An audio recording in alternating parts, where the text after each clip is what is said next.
Assalamualaikum warahmatullahi wabarakatuh. Kembali lagi di acara Talk Sehat bersama saya Nanda Imam Musofi. Kali ini kita akan bincang-bincang tentang kanker payudara, tetapi bukan dengan perawat atau dokter, tetapi dengan pasien atau penyintas kanker. Tapi pasien ini juga backgroundnya adalah seorang perawat. Oke, kenalin dengan Teh Tati Irmawati, narasumber yang kali ini kita akan ngobrol bareng-bareng. Beliau adalah penyintas kanker payudara yang sudah lama terkena. Nanti kita akan ngobrol lagi bagaimana awalnya dia terkena, terus mungkin pengobatannya gimana. Boleh langsung aja mungkin Teh Tati mau menyampaikan materinya untuk bincang-bincang kali ini. Oke. Assalamualaikum warahmatullahi wabarakatuh. Perkenalkan, nama saya Tati Irmawati. Background saya sih sebenarnya perawat dan sekaligus saya penyintas juga ya Mas. Yeah. Saya usia 42 tahun. Saya divonis kanker itu dari tahun 2016. Dari tahun 2016 sudah merasa ada yang aneh tuh di tahun 2014. Cuman dipikir tidak membesar dan tidak ada yang kelainan-kelainan lain gitu ya. Jadi diabaikan. 2016 baru saya menyadari kembali kalau memang ada yang aneh di payudara saya. Barulah saya memberanikan diri melakukan konsultasi ke dokter penyakit dalam. Setelah saya melakukan konsultasi penyakit dalam, saya dianjurkan untuk biopsi. Tapi sebelum itu saya USG dulu, USG payudara. Dan hasilnya memang tidak baik-baik saja. Langsung setelah itu saya biopsi. Setelah biopsi dinyatakan memang gambarannya jelek. Dan dikonsulkan kembali dari dokter penyakit dalam ke dokter spesialis onkologi. Dari dokter onkologi instruksinya itu untuk melakukan pengangkatan payudara. Jadi selang 1 bulan setelah saya dinyatakan kanker, barulah saya melakukan pengangkatan payudara. Setelah itu saya melakukan kemoterapi 7 siklus. Kebetulan kemo yang saya jalani diminum, jadi obat oral. Namanya Seloda. Jadi diminum pagi 4 tablet, sore 4 tablet. Siklusnya 7 kali. Setelah itu selesai, saya melanjutkan kemoterapi hormon, yaitu Joladex dan Tamopen. Kalau Joladex itu diinjek di perut setiap bulan selama 2 tahun waktu itu. 2 tahun. Terus yang diminum itu Tamopen selama 5 tahun. Sudah berjalan 3,5 tahun. Mungkin itu cerita saya, Mas. Oke. Itu mungkin awal dari terkena kankernya. Jadi emang udah dari 2014 itu udah kerasa, cuman nggak diperiksain gitu ya. Iya. Oke. Mungkin dari keluarga bagaimana Teh untuk mungkin Teteh terkena itu, atau keluarga mendukung, atau mungkin sekitar keluarga juga mendukung atau enggak? Alhamdulillah ya, selama saya terdiagnosa kanker payudara, semua teman-teman, keluarga, suami, anak, semua mendukung pengobatan yang saya jalani. Mereka care, mereka support. Jadi saya tidak merasa sendiri gitu loh Mas. Jadi alhamdulillah sampai saat ini pun mereka masih setia menemani. Okay. Untuk pengobatan sendiri sekarang berarti masih berlanjut. Masih berlanjut. Untuk pengobatan yang Joladex diinjek setiap bulan, sama yang obat oral untuk yang diminum tiap hari. Tamopen itu ya. Tamopen itu tiap hari. Untuk mungkin selama pas lagi sakit ini kan pasti Teteh ada kerjaan, terus dari lingkungan kerjaan bagaimana, terus kerjaannya atau terbengkalai atau baik-baik saja gimana? Oh, alhamdulillah ya Mas. Kebetulan waktu saya terdiagnosa itu saya kebetulan di dinasnya itu di poli penyakit dalam. Alhamdulillah dokter-dokter dan teman-teman itu semua care. Jadi mereka tidak merasa terganggu apabila saya lagi mual atau lagi pusing ketika setelah kemo itu ya. Mereka alhamdulillah sih mengerti, tidak ada yang merasa terganggu, tidak ada yang merasa gimana gitu ya. Saya sih alhamdulillah mereka support, dukung. Bagus, berarti dari lingkungan kerjaan sama keluarga juga mendukung semua. Alhamdulillah Mas.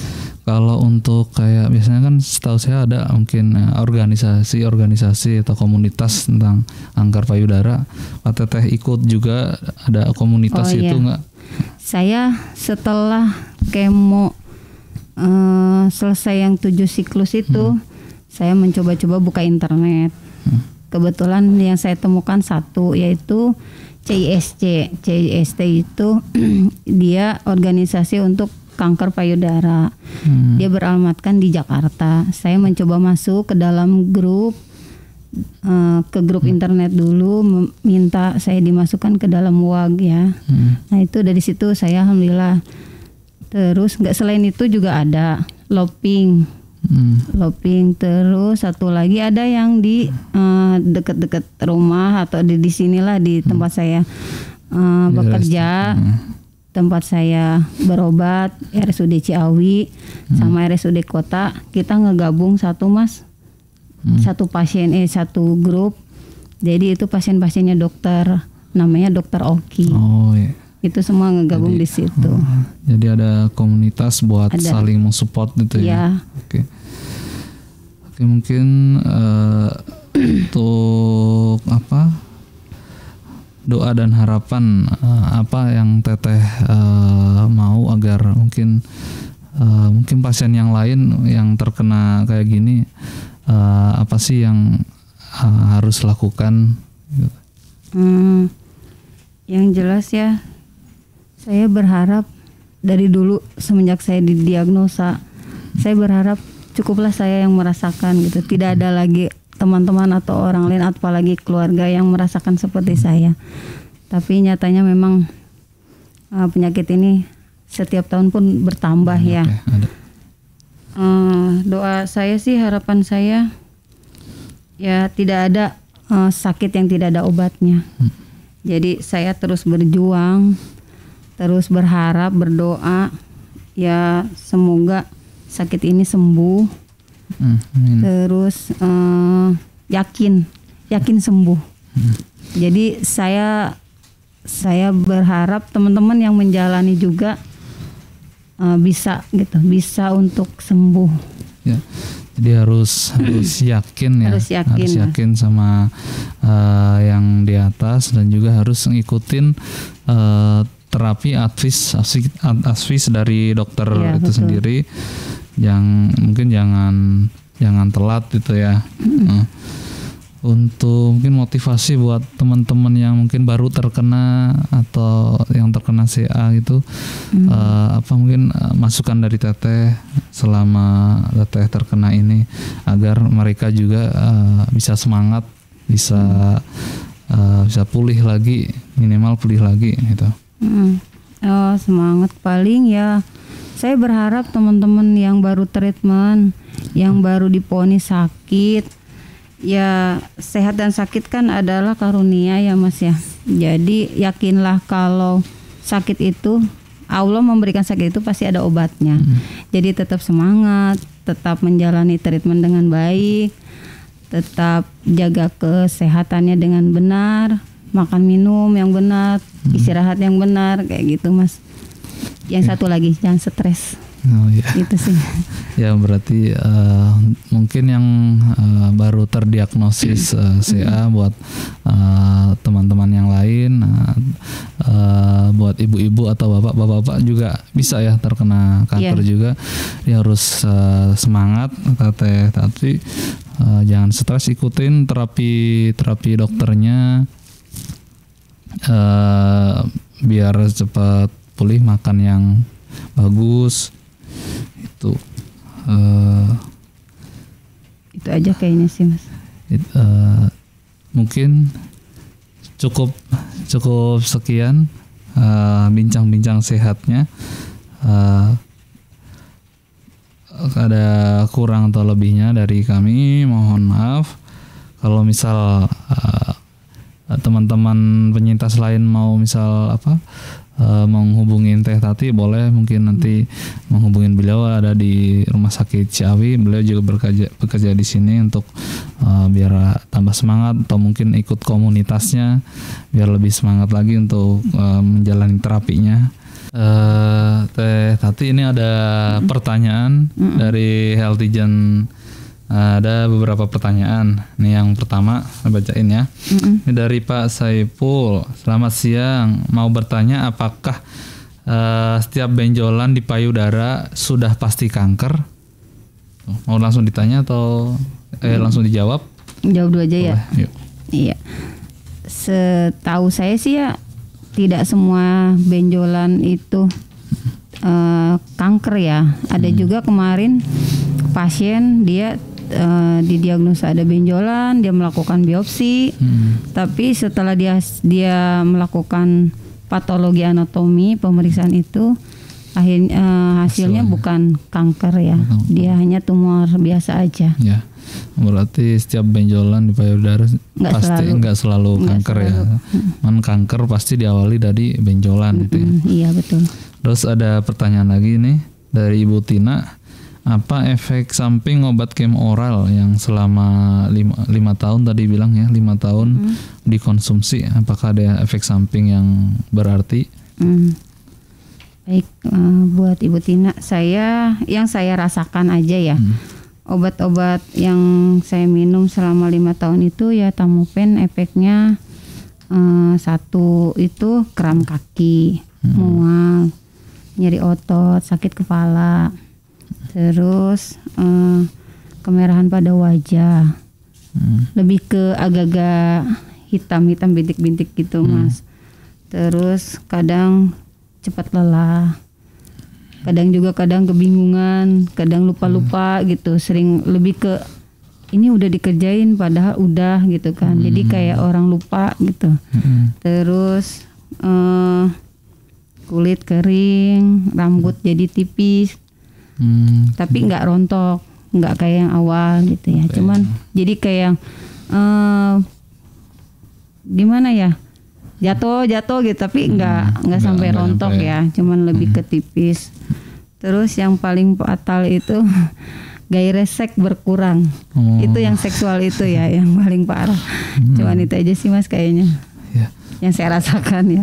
Mungkin dari Teteh ada yang apa yang dilakukan saat misal terasa kayak gitu, apakah harus istirahat atau mungkin makan minumnya harus bagus? Kalau untuk nyeri kayak nyeri kaki gitu ya, mual, muntah, itu saya selalu konsultasikan ke dokter. Dan alhamdulillah dapat obat mual, ya obat untuk tulang.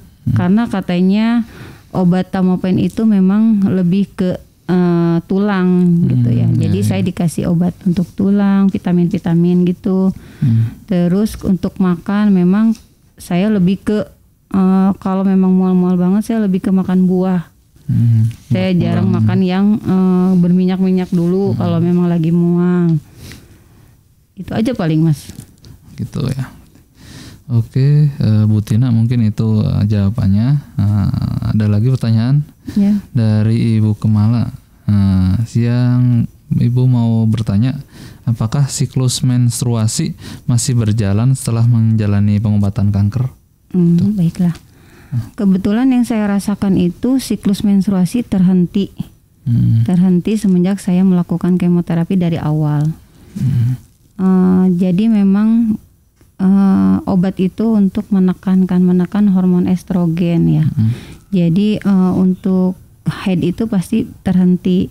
Tapi saya sudah bertanya sama dokter, nanti kalau terapi sudah selesai, siklus itu akan kembali seperti biasa. Gitu. Jadi kita nggak haid selama pengobatan. Jadi selama pengobatan ini teteh berarti udah nggak pernah haid? Iya, jadi dibuat seolah-olah menopause. Menopause. Iya. Oke, jadi gitu Ibu Kemala. Jadi emang siklus menstruasi ya berhenti saat pengobatan kanker ini. Kemudian ada satu pertanyaan lagi dari Ibu Ani. Ibu Ani ini pengidap kanker juga. Dia bertanya kalau ikut komunitas itu gimana dan kegiatannya apa aja? Apakah rutin mungkin tiap bulan ada kegiatan atau mungkin tiap tahun ada kegiatan? Gimana? Saya awal masuk ke dalam grup itu saya coba-coba cari info karena saya tidak ingin merasa saya sendiri gitu. Jadi saya cari-cari info di internet dan ketemulah dengan satu organisasi namanya CISC Dara. Itu organisasi itu diketuai sama Ibu Arianti Baramuli. Jadi saya masuk ke dalam wagnya, saya di situ berkecimpung dan akhirnya saya nggak cuma satu itu aja, karena ikut satu kegiatan. Saya waktu itu awalnya saya ikut seminar, Mas. Karena saya pikir grup itu yang melakukan seminar. Ternyata bukan, grup lain. Jadi saya tahu di dalam kegiatan itu pasti ada grup lain gitu kan. Nah, saya tanya-tanya sana sini, sebelah-sebelah yang duduk samping saya gitu. Ternyata mereka komunitasnya lain lagi, yang sebelah sini lain lagi. Jadi saya coba-coba masuk juga ke grup mereka. Boleh nggak gitu? Boleh nggak? Dan ternyata memang boleh masuk ke situ. Saya coba masuk. Dimasukinlah sama adminnya.